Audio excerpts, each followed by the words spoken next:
Swaps enable the cash flows from one asset to be exchanged for cash flows from another asset.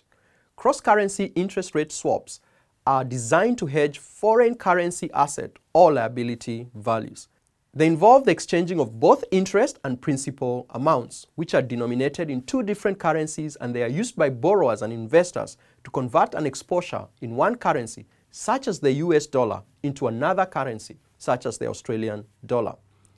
There are a range of different types of cross-currency interest rate swaps that can be constructed, including swapping floating for floating exposures as well as fixed for floating exposures. Let's look at an example.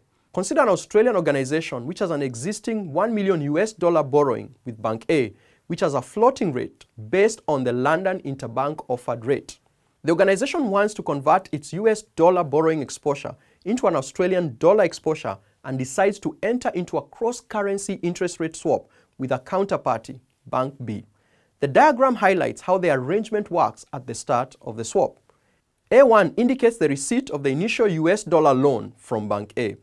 It then pays this US dollar principal to Bank B under the CCIRS, which is denoted by A2. In return, the organization receives an equivalent Australian dollar principal from Bank B under the swap as denoted by A3. During the term of the swap, the following transactions also occur. The organization pays interest in US dollars to Bank A on the initial loan as indicated by B1. It then receives the interest in US dollars from Bank B under the swap, also at LIBOR as denoted by B2.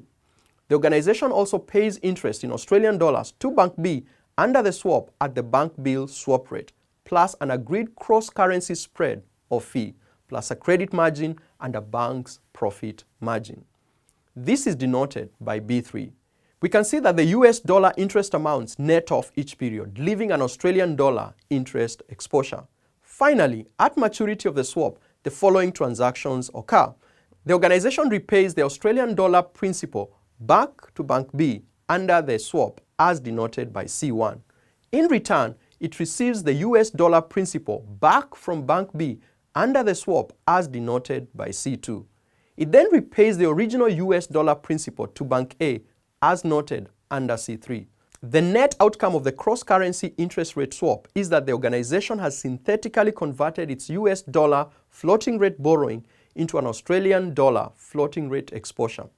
To recap, cross-currency interest rate swaps help to hedge foreign currency denominated assets and liabilities through the exchanging of interest and principal amounts in two different currencies.